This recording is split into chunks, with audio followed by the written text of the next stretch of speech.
Welcome to The Terrible Take, a daily segment telling Steelers Nation what's on our mind. I'm Jake Brockhoff. The Pittsburgh Steelers handled the Green Bay Packers with ease last Thursday in a game that told us many things regarding the position battles around the roster. The quarterback and receiver positions, as well as the secondary and the offensive and defensive lines, saw their own position battles start to get defined. The one position that was especially interesting was at running back. Jaylen Warren and Rico Dowdle are obviously going to dominate the carries this season. However, the third running back spot seems much more open now than it was before. Caleb Johnson didn't enter Thursday's game until later in the second half.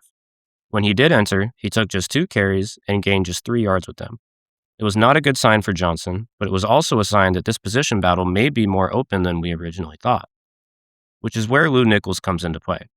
He hasn't done quite enough to be labeled a training camp darling during the last 2 years, but he has turned heads at times, especially in the preseason action.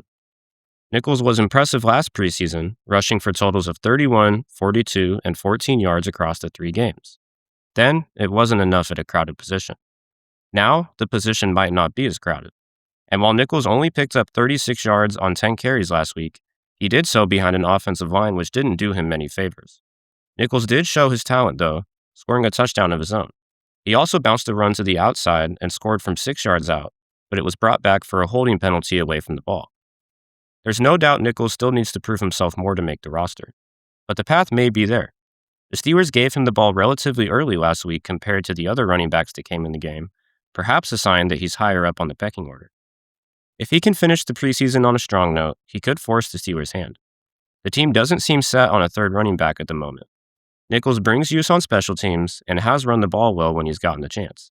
He's one of the players to watch for in the fight for the 53-man roster. Be sure to follow us at SteelersDepot.com and check out episodes of The Terrible Take every day at 5 p.m. Eastern Time. And check out The Terrible Podcast with Dave Bryan and Alex Kozora every Monday, Wednesday, and Friday.